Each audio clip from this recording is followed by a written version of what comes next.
Assalamualaikum warahmatullahi wabarakatuh. Salam, Om Swastiastu, Namo Buddhaya, Salam Kebajikan.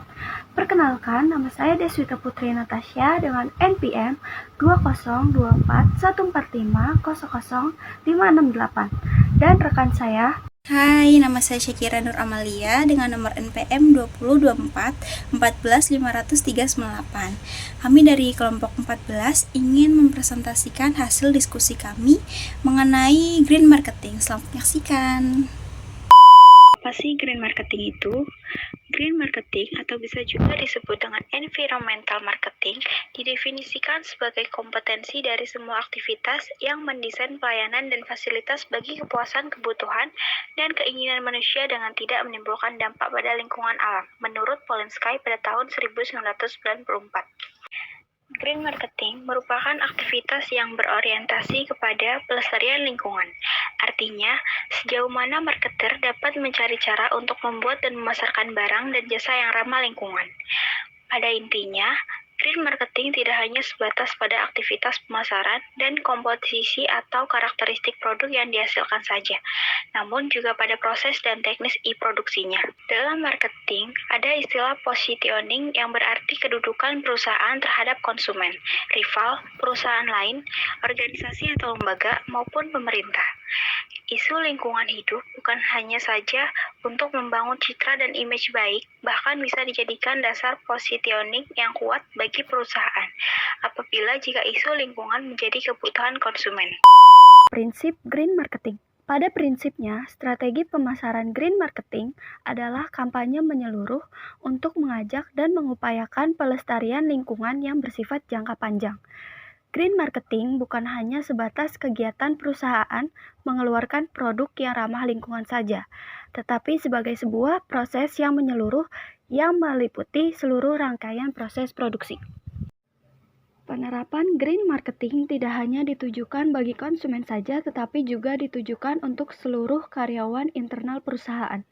Aktivitas green marketing dimulai dengan membangun pola pikir green, misalnya menggunakan kertas lebih hemat, menggunakan kertas secara bolak-balik untuk keperluan sehari-hari, dan mulai memilah sampah dalam perusahaan, sampai dengan berhemat listrik. Sedangkan kampanye eksternal atau kepada konsumen bisa menggunakan strategi seperti penggunaan plastik yang ramah lingkungan, menjalankan program-program green, serta dilakukan dengan penambahan atribut-atribut yang menunjukkan kepedulian terhadap lingkungan. Setidaknya ada 3 hal yang harus dilakukan untuk menghubungkan perusahaan dengan lingkungan. 1. Dengan menonjolkan produknya yang ramah lingkungan. 2. Menciptakan perusahaan peduli lingkungan dengan kegiatan-kegiatan pokok perusahaan, misalnya dengan iklan yang menunjukkan bagaimana perusahaan tersebut mendaur ulang kemasan produknya, dan menyumbang uang untuk program penanaman 1000 pohon. Ketiga, pernyataan perusahaan tentang tanggung jawab perusahaan terhadap lingkungan dalam proses produksi, misalnya dengan melakukan inovasi dalam mengurangi limbah yang dihasilkan dari proses produksi. Apa saja tujuan dan manfaat dari green marketing itu? Menurut John Grant pada tahun 2007 dalam bukunya The Green Marketing Manifesto membagi tujuan green marketing dalam 3 tahap. 1.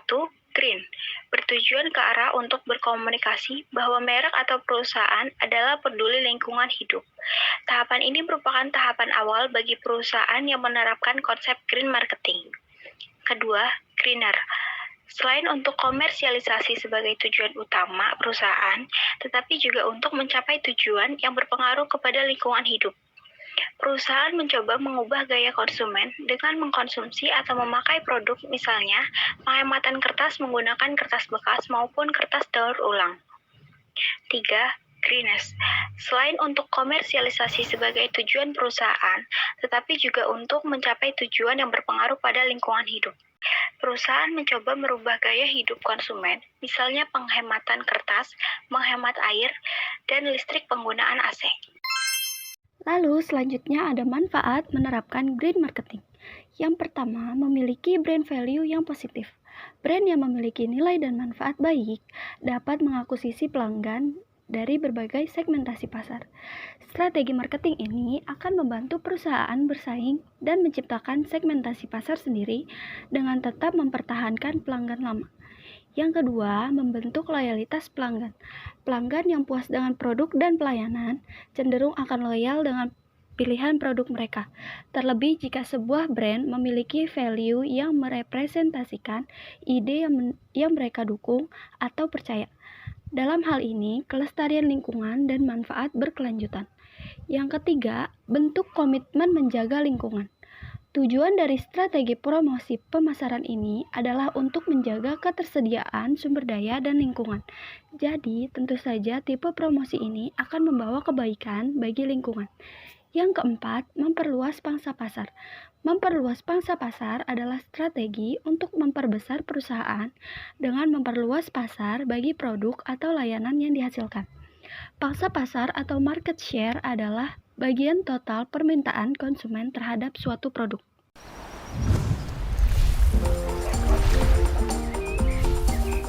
Every day, we get 24 hours to change the world.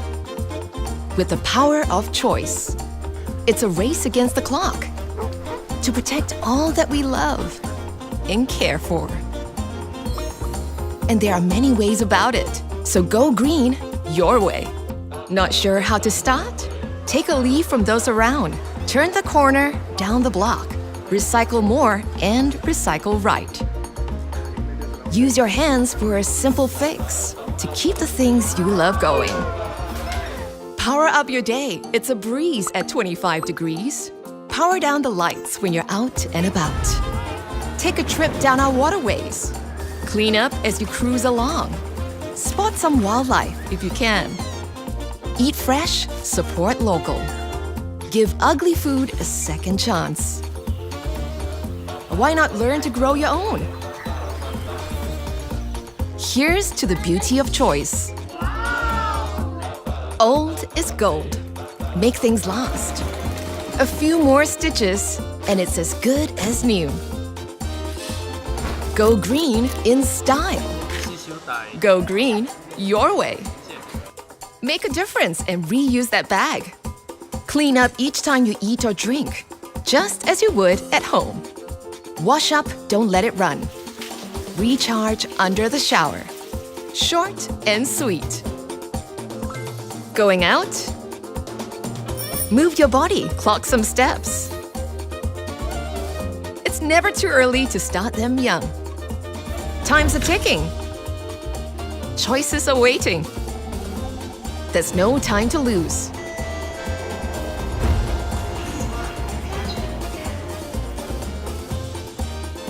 You have the power to choose.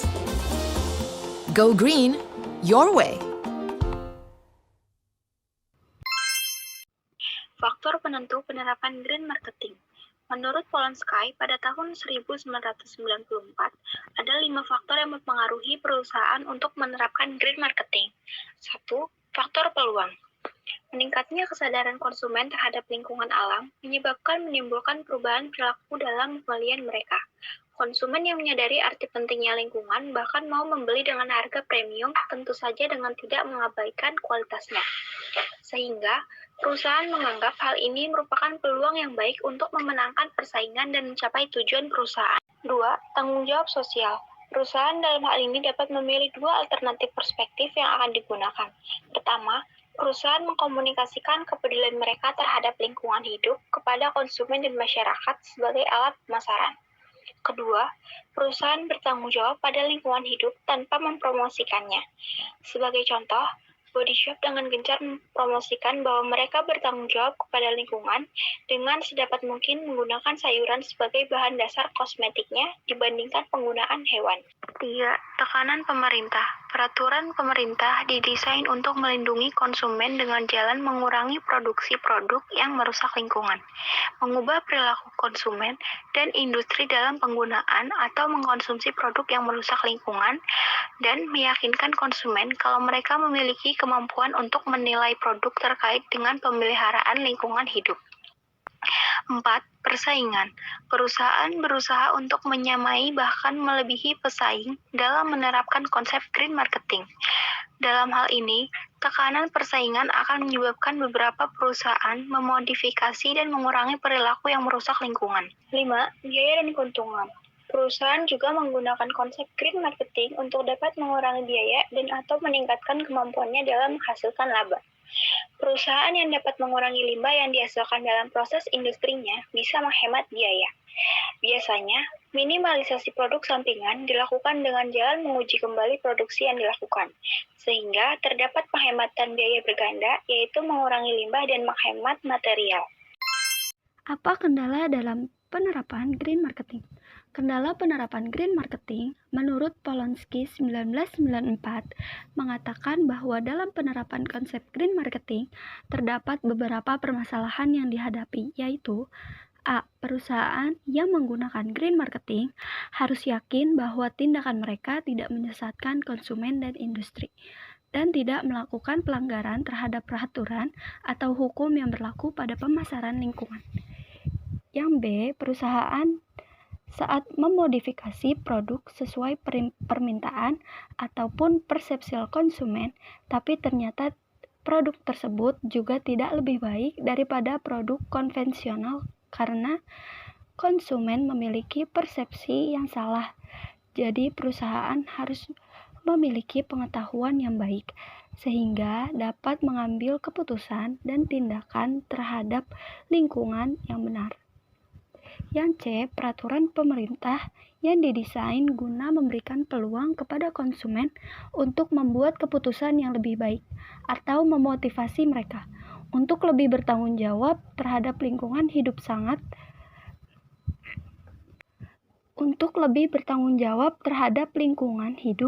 sangat sulit bagi perusahaan untuk menyesuaikan diri terhadap seluruh isu lingkungan.